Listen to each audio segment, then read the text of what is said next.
ముందుగా వేదిక టీవీ ప్రేక్షకులకు స్వాగతం. వేదిక టీవీ చేపడుతున్న సర్వే ఏదైతే ఉందో ఇది కేవలం ప్రజల అభిప్రాయాలు మాత్రమే. వేదిక టీవీ అభిప్రాయం కాదు. నిజాన్ని నిర్భయంగా ప్రజలతో మాట్లాడి చర్చించడానికి వేదిక టీవీ ఎల్లప్పుడూ కృషి చేస్తుంది. ఇందులో భాగంగా ఈరోజు సూర్యాపేట జిల్లాకు రావడం జరిగింది. మరి ఈ సూర్యాపేటలో ఉన్నటువంటి ఆర్టీసీ బస్ స్టాండ్కి చాలా గ్రామాల నుంచి ప్రజలు నేరేడుచెర్ల, భీమారం, కోదాడ, తుంగతుర్తి, ఖమ్మం, తొర్రూరు, మహబూబాబాద్ నుంచి ప్రజలు ఇక్కడికి రాకపోకలు సాగిస్తుంటారు. మరి ఇక్కడికి వచ్చిన ప్రజలతో మాట్లాడి కాంగ్రెస్ హయాంలో రేవంత్ రెడ్డి గారి పాలన విధి విధానాలు ఏ విధంగా జరుగుతున్నాయి, మరి అలాగే రేవంత్ రెడ్డి గారు ప్రవేశపెట్టిన ఈ 6 గ్యారెంటీలు లబ్ధిదారులకు ఏ విధంగా లబ్ధి చేకూరుతున్నాయి, మరి అలాగే గతంలో కేసీఆర్ గారి పాలన విధి విధానాలు ఎలా జరిగాయి అనే విషయాన్ని వాళ్ళ అభిప్రాయం ద్వారా తెలుసుకునే ప్రయత్నం చేద్దాం. రిపోర్టర్ కార్తిక్ గౌడ్, వేదిక టీవీ. నమస్తే సార్, మీ పేరు సార్? నా పేరు లింగస్వామి. ఏం చేస్తుంటారు? ఎలక్ట్రీషియన్. గ్రామం, మండలం? ఇక నల్గొండ నారాయణపూర్ మండలం. సీఎం రేవంత్ రెడ్డి గారి పాలనపై మీ అభిప్రాయం ఏంటి సార్? పర్లేదండి. ఏ విధంగా అంటే కొన్ని మంచి పనులు చేసిండు, కొన్ని చేయలేదు. అంటే ఇప్పుడు 6 గ్యారెంటీలు ఏవైతే ఉన్నాయో గ్రామాలలో కానీ ఎలా అభివృద్ధి జరుగుతుందంటారు? అంటే పర్లేదండి, ప్రతి గ్యారెంటీలు అయితే జరుగుతుంది, అయినాయి. మాకైతే అయినాయి. నాకంటే మాకైతే ప్రస్తుతం నాకైతే పర్లేదు. రైతు బంధు అది పడలేదు. మామూలుగా పంట అది లోను మాపోయింది, రుణమాఫీ అయింది. గ్యాస్ సబ్సిడీ పడుతుంది, కరెంట్ వస్తుంది. మరి గతంలో కేసీఆర్ గారి పాలనపై మీ అభిప్రాయం ఏంటి సార్? కేసీఆర్ అంటే ఇక ఆయన కొన్ని పనులు చేసిన, కొన్ని చేయలేదు. అంతేగాని ఇక కొందరికి మంచి చేసిన వాళ్ళకే చేసిండు, అంతే. Thank you sir. అమ్మా నమస్తే. మీ పేరమ్మా? రంగమ్మ. ఏం చేస్తుంటారమ్మా? ఏం వ్యవసాయం. గ్రామం, మండలం? గేడపల్లి. సీఎం రేవంత్ రెడ్డి గారి పాలనపై మీ అభిప్రాయం ఏంటమ్మా? మా అభిప్రాయం ఉందిలే కానీ కరెంట్ బిల్లు మాఫ్ చేసింది కానీ గ్యాస్ ఫ్రీ అన్నాడు కానీ రావట్లే. అంతే, ఏం లేదు. గ్యాసులు ఫ్రీ అన్నాడు కానీ రావట్లేదు. అది మరి ఆడవాళ్ళకి 2500 అన్నాడు. ఏది అవి లేవుగా. ఇంకా 2 ఎకరాల పొలం ఉంది మాకు. పెద్ద రైతు నాటి పెద్ద ఉన్నవాళ్ళు ఏం కాదయా, ఉన్నవాళ్ళు ఏం కాదు. నమస్తే సార్. నమస్తే. మీ పేరు సార్? వీరయ్య. ఏం చేస్తుంటారు సార్? టీచర్. గ్రామం, మండలం? మండల్. ఎక్కడ సార్? నల్గొండ. సీఎం రేవంత్ రెడ్డి గారి పాలనపై మీ అభిప్రాయం ఏంటి సార్? మంచిగానే చేస్తున్నారు, పర్వాలేదు.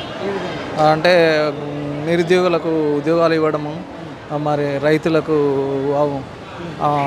రుణబంధు ఇవ్వడము, తర్వాత ఇట్లా మంచిగా పర్వాలేదు. మరి గతంలో కేసీఆర్ గారి పాలనపై మీ అభిప్రాయం ఏంటి సార్? గతంలో వాళ్ళు నిరుద్యోగులని నిర్లక్ష్యం చేసిండు. తర్వాత ఏం ఉద్యోగాలు ఇవ్వలేదు 10 ఏళ్ళల్లో. మరి ఆయన కంచి నాకు కొంచెం బెటర్ అని అంటున్నాను. అట్లా. Thank you sir. Thank you. నమస్తే సార్. నమస్తే. మీ పేరు సార్? నా పేరు రాములు. ఏం చేస్తుంటారు సార్? మేము ఎండో ఆఫీసులో సబారింటు. గ్రామం, మండలం? మాది గ్రామం రామన్నగూడెం, మండలం జాజిరెడ్డిగూడెం. సీఎం రేవంత్ రెడ్డి గారి పాలనపై మీ అభిప్రాయం ఏంటి సార్? సీఎం రేవంత్ రెడ్డి పరిపాలన మంచిగానే ఉంది. ఆడవాళ్ళకు ఫ్రీ బస్ వస్తుంది, 200 యూనిట్లు ఫ్రీగా వస్తుంది. మహిళలకు సమమాన సంఘాలకు రుణం లేని వడ్డీ లేని రుణాలు ఇస్తారంట. ఇక రైతు బంధు ఇస్తారేండు, రుణమాఫీ చేసిర్రు 2 లక్షలు. మంచిగానే ఉంది. ఓకే, ఇంకా ఇంకేముంది? 6 గ్యారెంటీలలో చెప్తిగా. ఇప్పుడు కరెంటు వస్తుంది, గ్యాస్ వస్తుంది, ఫ్రీ బస్సు, రుణమాఫీ అయింది. సన్న బియ్యం తెల్ల రేషన్ కార్డు ఉన్న వాళ్ళందరికీ సన్న బియ్యం ఇస్తారు 6 కేజీలు. ఓకే. మరి గతంలో కేసీఆర్ గారి పాలనపై మీ అభిప్రాయం ఏంటి? ఇక ఆయన అభిప్రాయం అయిపోయినా ఇక ఆయన పరిపాలన మనకేం అవసరం లేదు. ఇప్పుడు ఇక అయిపోయిన వాళ్ళ పరిపాలన అవసరం లేదు. ఇక అంతే. పోయిన వాళ్ళ పరిపాలన మనకెందుకు, ఉన్న వాళ్ళ పరిపాలన చెప్పాలి. గతంలో ఎలా ఉంది సార్ పాలన? బాగుంది. గతంలో కూడా బాగానే ఉంది అనుకో. ఇప్పుడు బాగానే ఉంది, అప్పుడు బాగానే ఉంది. Thank you sir. ఓకే. నమస్తే సార్. నమస్తే. నమస్తే. మీ పేరు సార్? నా పేరు భిక్షం. ఏం చేస్తుంటారు సార్? వ్యవసాయమే. గ్రామం, మండలం? గ్రామం నేరేడుచెర్ల మండలం, గ్రామం ముకుందాపురం, హాల్ మకాం. సీఎం రేవంత్ రెడ్డి గారి పాలనపై మీ అభిప్రాయం ఏంటి సార్? సీఎం రేవంత్ రెడ్డి గారి పాలనపై మీ అభిప్రాయం ఏంటి? సీఎం రేవంత్ రెడ్డి గారి అభిప్రాయం ఏం, మాకు మోడీ డబ్బులు పడతాం లేదు. రైతు బంధు పడుతుంది లేదు వెనక ముందు కానీ ఇక రుణమాఫీ జరిగిందా? రుణమాఫీ జరిగింది. రుణమాఫీ జరిగింది. ఇంకా ఎలా ఉంది రైతులకంటే?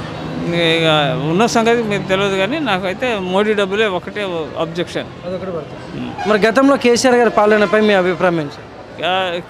గతంలో కేసీఆర్ జమాన్లో కూడా బళ్ళే అయ్యి ఇక రావట్లేదు. 2018 నుంచి లెక్క అది కథ.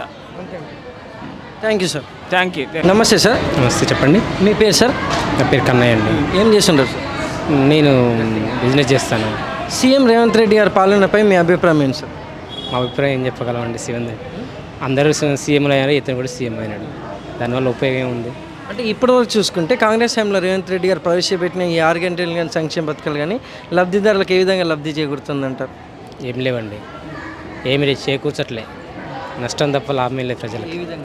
ఏ విధంగా అయినారు? బస్సు విషయం చూసుకుంటే ప్రజలందరూ ఇబ్బంది పడుతున్నారు తప్ప ఎక్స్ట్రా బస్సులు వేసింది లేదు. తర్వాత రెండోది చూసుకుంటే ఇక్కడ ఇప్పుడు 6 గ్యారెంటీలు అన్నారు, ఏ గ్యారెంటీ అమలు లేదు. కళ్యాణ లక్ష్యం అన్నాడు, రింగ్ తులం బంగారం అన్నాడు, అది లేదు. ఏ విషయంలో కూడా అన్నిట్లో ఫెయిల్ అయినట్టే.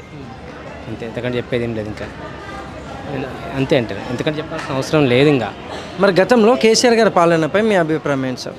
కేసీఆర్ పాలన కూడా అభిప్రాయం మనం చెప్పాల్సిన అవసరం లేదు. ఎందుకంటే అతను కూడా ఏం చేశాడో ఏం చేయలేదో ప్రజలకు తెలుసు. కానీ నేను వివరించాల్సిన అవసరం లేదు ఇప్పుడు. ఎందుకంటే కొంతమంది మంచి అంటారు, కొంతమంది చెడు అంటారు. ప్రతి రాజకీయ నాయకుడికి మంచి చెడు రెండు ఉంటాయి. కానీ రేవంత్ రెడ్డి అంత చెత్త పరిపాలన ఎవరు చేయాలనుకుంటారని అయితే వైఎస్ రాజశేఖర చేశారు, చంద్రబాబు నాయుడు గారు చేశారు, మిగతా వాళ్ళు చేశారు. ఈ యొక్క ప్రాజెక్టులు ఇంతవరకు ఈ యొక్క బిజినెస్ తర్వాత ఎస్టాబ్లిష్ ఏం లేదు. ప్రజలకు మంచి చేసిన మేలు చేసినట్టు ఏమీ కనిపించాలి ప్రస్తుతానికి. సో కేసీఆర్ గురించి చెప్పాలంటే కేసీఆర్ కూడా ఏదో చేశారని చెప్పారు. కొంతమందికి సిటీ వరకు కొంచెం డెవలప్ చేసే పర్వాలేదు. పల్లెటూరులో కనుక చూస్తే ఏమంటారు, అవి ఉద్యానవనంలని కొన్ని పెట్టారు, పర్వాలేదు. అలాంటి కొన్ని ప్రజలకి ఉపయోగపడినవి పెట్టారు. కానీ రేవంత్ రెడ్డి గారు ఇప్పుడు చేసినట్టు ఏమీ అనిపించలేదు. Thank you sir. వెల్కమ్.